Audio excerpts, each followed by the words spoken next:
Welcome back to Coffee with Kish.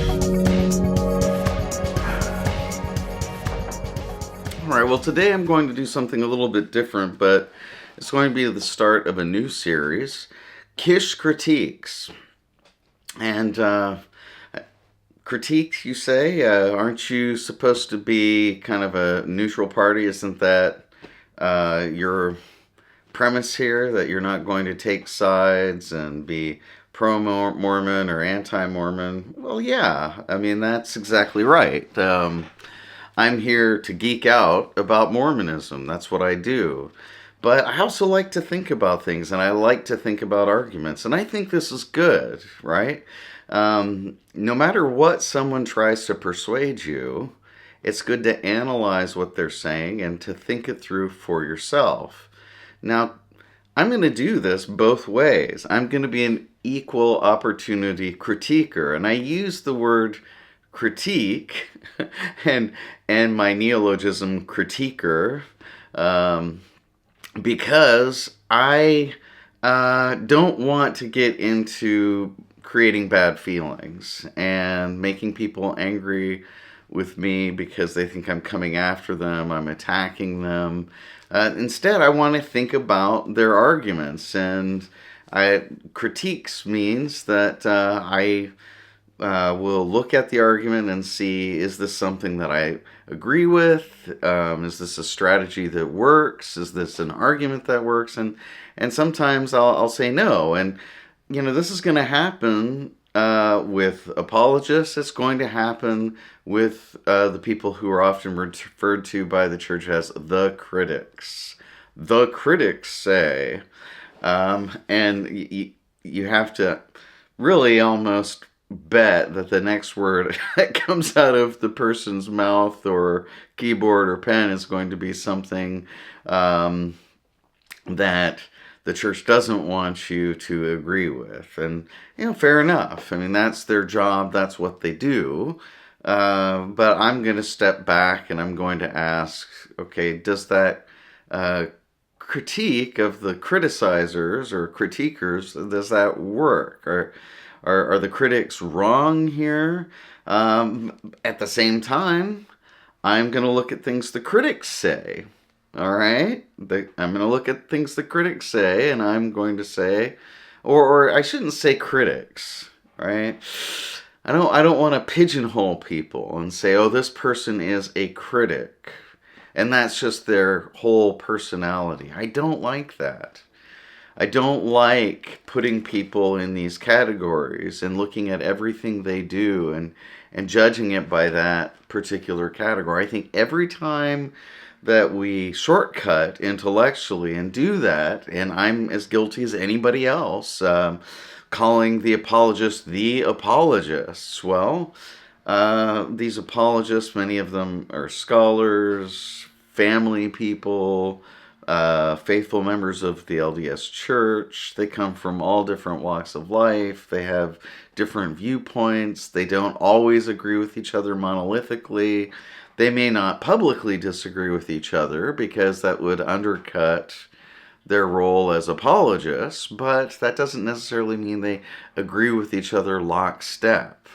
Likewise with the critics. Their critics have different opinions, different points of view, different backgrounds, different talents, and they're not always critics, right? They're people just like you and me.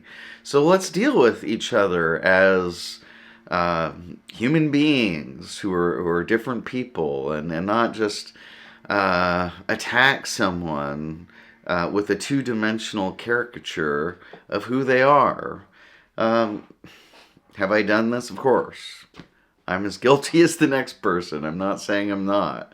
But I'm trying to do better. What I'm doing here in this entire YouTube channel is me. This is me trying to do better.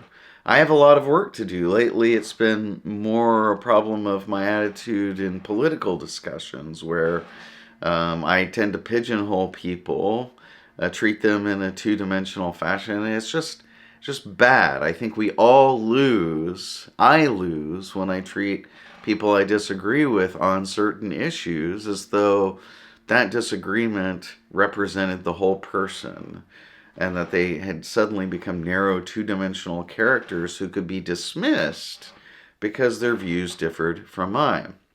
So, today I'm going to critique, Kish critiques, someone who's critiquing a leader of the LDS Church. And this is a person, by the way, whom I absolutely adore. The Backyard Professor. And the Backyard Professor is one of my absolute favorite people.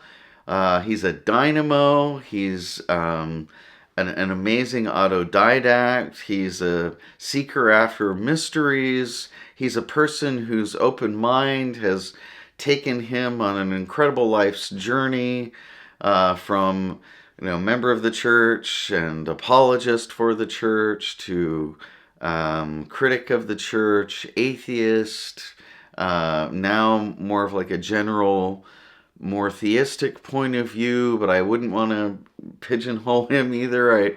I don't know exactly where he comes from now, but he certainly seems to be more open to spiritual things than in his phase of really into atheism. But here's the thing. I mean, this is the value of the Backyard Professor. The Backyard Professor is very open. He's a very warm-hearted and kind person. He's very open, and he's always seeking. He's always, thinking through things. And that journey for him never ends. So this is why I have respected and loved and admired the Backyard Professor for as long as I've been acquainted with him. Now, there was a time when he was an apologist, and I would say I was more of a stereotypical critic of the LDS Church, in which I, made fun of him. Honestly, I'll just say I was kind of a small person, and I would make fun of him. But, you see, when I never really saw him as a truly two-dimensional figure, I always thought, I like this guy. Even if I was going to poke fun at him for something, I liked this guy. And I think that's because I sort of felt a kinship with him and an admiration for him at all times that endures till today. Now, the Backyard Professor I've known from the days in which he was making videos of fair conferences as an apologist. And I loved these videos because, heck, I'm an online critic, and I would say I've always really, in my mind, mostly been a critic of apologetics. And I started criticizing apologetics all the way back in my time as a BYU student. When first the internet really blows wide open and people are on these mailing lists, altreligion.mormon and other things, I'm there mixing it up at the beginning with everybody else. And I came to it as a Nibley-phile, someone who really loved Hugh Nibley, someone who was studying history and ancient languages and wanted to be like Hugh Nibley. But, when I was mixing it up with people who were anti-Mormon, and I was learning a lot more about the history of the church myself, I would see, I don't really think some of these apologetic arguments work. And then, I did actually know people who were pretty closely connected to farms. And so I would take my questions and problems to those people who were more on the inside of farms. And the answers that I got weren't really always to my liking or satisfactory. Not that I really disliked the people who were giving them to me, but I wasn't really satisfied with the answers. So I started out there. That's where I've been. And I've kind of stayed in that mode, although my attitudes have kind of changed. And I'm more likely these days, although I think this has been coming for a long time now, to I'll also critique the critics. And when people step up on the discussion board I'm on and they're criticizing the LDS Church, its leaders, the apologists, etc., etc., sometimes I like to bring a contrary or critical point of view to those criticisms of the LDS Church, its leaders, its apologists. Now, of course, I've been very critical of all those things too. That's not, though, what I do here, because I really don't want, I've never wanted to be a public advocate against the LDS Church. It's just, I'm not interested in it. I've got dear family, friends, loved ones who are happy, faithful members of the LDS Church, and I would never want to do anything to ruin that for them. I mean, let's face it, and let's be practical. Religion works for many people. So I love Backyard Professor. Great guy.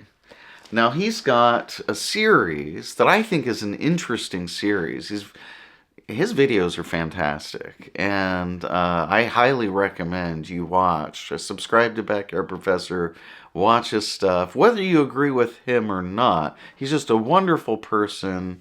He's big-hearted, he's very open about his views, and he likes to kind of mix it up a little bit, and that's okay with me. Well, in this episode 18 that he released like a day ago, at least on YouTube it says a day ago to me, because I subscribe, of course, to Backyard Professor. He's criticizing Elder Holland, apostle in the Church of Jesus Christ of Latter-day Saints. And he does this. He critiques what people say, and he finds problems with it, and he picks it apart. Now, I was really interested in this because it really touches on some important aspects of Mormonism, the core of Mormonism, and how Mormonism is in tension with other Christian sects. And I would say one of the big fundamental issues that brings Mormonism into conflict with other sects is its open canon. All right, so Mormonism has scripture outside of the Bible, and Christians have their proof texts in the Bible, like in the book of Revelation, that you shouldn't add or take away from these things because, somebody back in the late Roman Empire decided the order that the Bible should be in. They put Revelation last, and it says you should not add to these things. So if you do something like old Joe Smith, right, that would be like a critic or anti-Mormon way of referring to him. Old Joe Smith is adding these other things that he makes up, and they don't agree with the Bible. And so, Joseph Smith is not of God, and so these are the kinds of criticisms that you're going to get. But where's that coming from, really? Well, everybody bases their authority really on something. They're going to base their legitimacy and authority on something. And in Catholicism, for example, it's apostolic succession to the bishops. You have the age of the apostles and the age of the bishops and councils. And, the Catholic Church maintains that handoff of authority from Peter all the way to the present, to the Pope.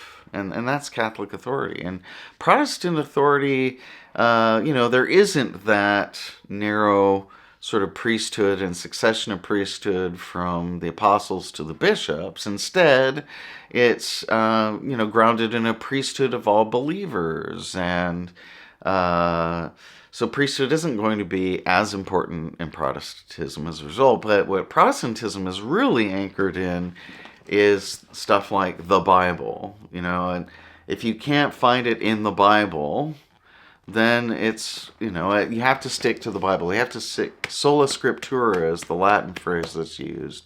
Only the Bible, only the text. Sola scriptura, sola fide, these are sort of big Protestant ideas that, concepts that really anchor their legitimacy, and they're the measuring stick that they use to judge other sects. Now, these two ways of going about anchoring your authority are not the only ways of doing it. They're not. Okay, now Joseph Smith he was a little bit, I guess, in the sense closer to Catholic, in that he believed that priesthood authority was deeply important. It was absolutely crucial. And so that's the anchor of the LDS Church today. It's priesthood authority. All right, so but what Backyard Professor does here is really interesting. He takes Elder Holland to task for what he calls misusing the Apostle Paul. Now, I'm going to argue here, and as I said, I really love BYP, Backyard Professor, to death. He's an awesome guy, one of my favorite peoples. I'm going to say, nerds to that. So what? Let me show you what he does. All right, so Elder Holland brings up the scripture in a talk. He brings up the words of Paul, and he doesn't refer to where he found the scripture. And that's something that also seems to trouble my friend Backyard Professor, is that he doesn't refer to where Paul has said what he's about to quote. And he gives, Backyard Professor admirably gives you the reference. It's Romans chapter 3, verse 3. For what if some did not believe? Shall their unbelief make the faith of God without effect? Okay, so, yeah. What is Elder Holland doing with this that makes Backyard Professor unhappy?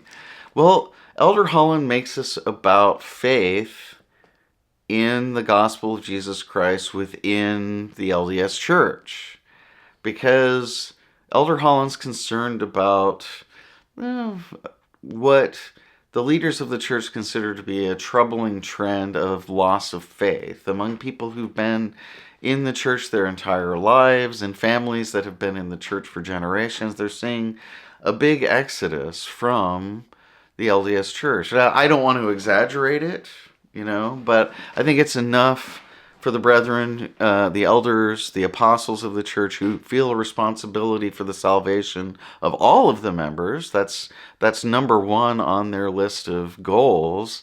That if they're seeing a lot of people leaving the church, losing their faith, that's a problem, and that's something that they are responsible for seeing to.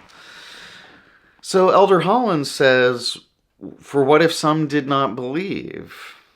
Shall their unbelief make the faith of God without effect? So, in a sense, what Elder Holland seems to be saying, and I'm not trying to put words in his mouth, and you can, of course, criticize my take on what he's saying, is that just because your friends or family leave the church, does that mean that your faith, or faith in God, or the faith of God is without effect? And, of course, he's saying no. Just because your neighbor, who was LDS, turns around tomorrow and says, no, I'm not LDS, that doesn't really change anything about your experience. But we're very influenced by things that other people in our lives do. And the power of your words are powerful, but they're powerful in ways that you may not anticipate. And certainly, this works also with Backyard Professor and Elder Holland, where Elder Holland has one goal in mind, and it's the one that I'm talking about, which is he's going to use the Apostle Paul to ask this question. And then Backyard Professor comes along and says, you've got it all wrong. You're quoting Paul out of context. All right? And so, go watch episode 18, Backyard Professor Responds. He talks about Elder Holland. Maybe I'll put the link, if I can, in my show description or whatever. I don't agree with Backyard Professor's take. Now, Backyard Professor's, of course, entitled to say what he's saying, and that critique may work for him, right? So we can't deny that other people have different priorities and their critiques work for them, even if they don't work for us. But what you have to decide is whether you agree with Backyard Professor or not. Do you agree with Elder Holland? I leave that up to you. That my point is not to get you to agree with Backyard Professor or to agree with Elder Holland. But I am going to focus on where I personally don't agree with what Backyard Professor said. I think the problem with Backyard Professor's premise is that what he's saying is that the Bible is the authority, that the Apostle Paul is the authority. I don't really care for Paul. I find him to be a fascinating person. I regret, in a sense, the amount of impact that he has in early Christianity, the development of Christianity. I think he does largely because of his importance to Marcion and the Marcionites, and the fact that the canon was kind of first developed in response to you might call it heretical canon, although it isn't really heretical until there's a unified Catholic Church, which doesn't come around for a while. This is kind of a secular historical point of view that I'm sharing with you now, but this guy Marcion comes up with his own canon. It's very idiosyncratic. It places a lot of emphasis on Paul, and then Paul becomes a major focus and a lens through which Christianity is seen thereafter, and I just don't like it.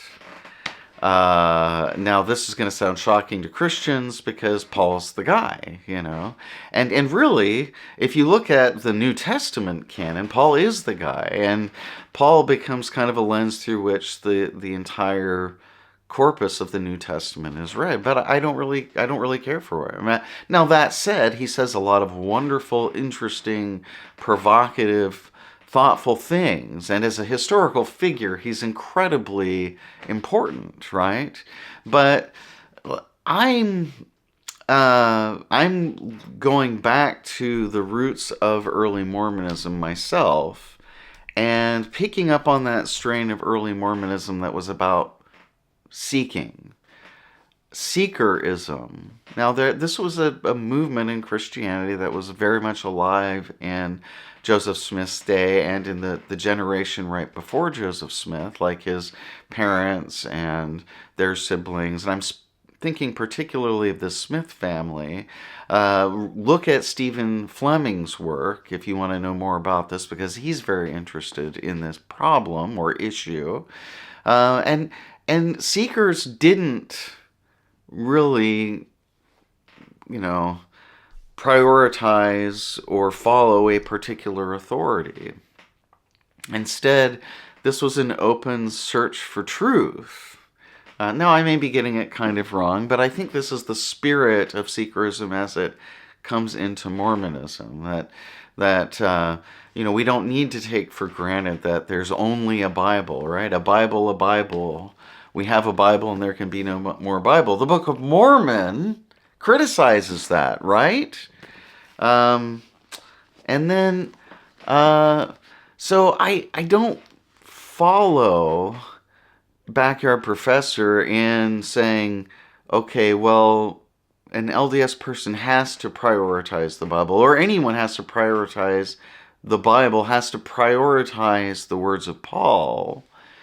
There's another area where I would differ with Backyard Professor, and that is in how the Scripture itself should be treated. Now, Paul is going to tell you that the Scripture is not for private interpretation, if I recall correctly, and that is a big sort of stick to hold over the heads of people who are not interpreting things in the way you want them to. You just say the Scripture is not for private interpretation, and so Backyard Professor seems to me to be using the idea that there is a right reading of Scripture, and for him, and I don't fault him for this, I think there's a time and a place for this. If you want to understand Paul on his own terms historically, then yes, you have to look carefully at the entire context, the whole historical circumstance. But my question is, in a religion, are people completely bound by historical precedent? And I would say no, they're not.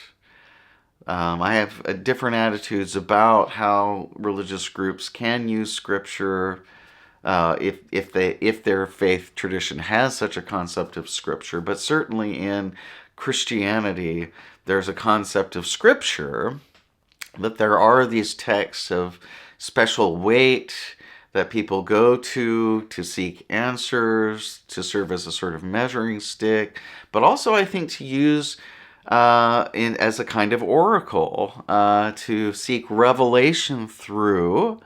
And it's that last category that here I'm interested in, is it's using the text in an oracular fashion, and almost as a source of divination. And that's kind of a dirty word in Christianity, perhaps, but there is such thing as Christian divination. I've talked about bibliomancy in the past. I think the Scripture is used in this way. And I think Elder Holland's use would, in my opinion, fall in that category. And here's where I would go to the Book of Mormon to defend the use of Scripture in more of that vein. This is 1 Nephi chapter 19, verse 23. This is Nephi speaking. And I did read many things unto them which were written in the books of Moses, but that I might more fully persuade them to believe in the Lord their Redeemer, I did read unto them that which was written by the prophet Isaiah. For I did liken all scriptures. I did liken all scriptures unto us, that it might be for our profit and learning, that we might benefit from the Scripture. That is huge, all right? Because this is, I'm not advocating this. I'm noticing something here. If you are in the Restoration tradition, and as a member of the Restoration tradition, which includes the LDS Church and other branches of the Restoration, you take the Book of Mormon seriously. If you more than take it seriously, but you take it as a kind of authority, and it is part of the LDS canon, for example, on the same level with the Bible, then you would say that someone like Nephi is entitled to liken the Scriptures to himself and to the people he preaches to. Now, what does that mean? I think it means that the Scripture can be applied in new ways. That Nephi isn't limited in his interpretation to Scripture to its original historical circumstances. In a way, what Nephi's saying is that this doesn't make sense just to say, okay, that was fine for Moses, but what about us? Different day, we're different people, Moses doesn't apply to us. Well, then what good is Scripture? But instead, Nephi and the Book of Mormon tradition, the Book of Mormon writers very much see the Old Testament prophets and the travails and blessings of Israel as types for themselves. So they're going to apply those scriptures in an updated way to themselves. And this, to me, this is a key to understanding the Book of Mormon, right there. The Book of Mormon contains major keys like this, and you cannot believe in Mormonism at all. You can have zero interest in joining Mormonism, but if you want to understand what's going on in this culture, you gotta look at this book carefully. And I know Backyard Professor has, by the way, this is not a criticism of him. He is someone who's looked at this much more carefully than I have, but as he explores different ideas, he's going to think through things with different lenses. Well, he was using a particular lens that I think privileged the Bible and historical precedent, whereas I'm critiquing him by saying, hey, it's obvious that this doesn't have to be done. It's obvious to me, at least, that the Book of Mormon authorizes Elder Holland as a priesthood leader. Remember how authority is important in the LDS tradition, to liken the scriptures to the circumstances of the present. And for him, when he looks at Romans 3:3, and he looks at the problems that his church is facing right now, where there was sort of an uptick in the number of people who are leaving the church, who have left the faith, and they are kind of influencing their family and friends to do the same. He's using 3:3, Romans 3:3, to put a stop to that, to say, hey, just because your friends and family leave, that doesn't mean that you have to leave. All right, so this is me critiquing the critiquer and critiquing an argument that a person I really dearly care for, I consider a very good friend, has made for reasons that are genuine and honest and from the heart, but definitely with, I think, some certain interpretive keys or points of views and assumptions. And I'm just challenging those from my own perspective as someone who is knowledgeable in the LDS tradition, somewhat. And I'm certainly not going to place my knowledge of the LDS tradition above Backyard Professor's, because he's a brilliant person who knows he has encyclopedic knowledge beyond what I know. But that doesn't mean that I can't critique from my perspective. So I'm trying to straddle that middle line, critiquing both sides of this argument without fighting, without getting unpleasant, without really trying to defeat, eradicate, stamp out in a very egotistical fashion any voice in the conversation. So anyhow, that's it for today. Once again, Coffee with Kish. Please like and subscribe. Please follow Backyard Professor, but also follow LDS sources to learn things straight from the mouth of people like Elder Holland. I mean, I do think that it's important to get people's views and to treat them critically, but across the spectrum. And I'll talk about that in another episode, where I'm going to critique some apologists who are criticizing or critiquing Mormon stories and Mormonism live. So anyhow, for now, Coffee with Kish. See you next time. Love it.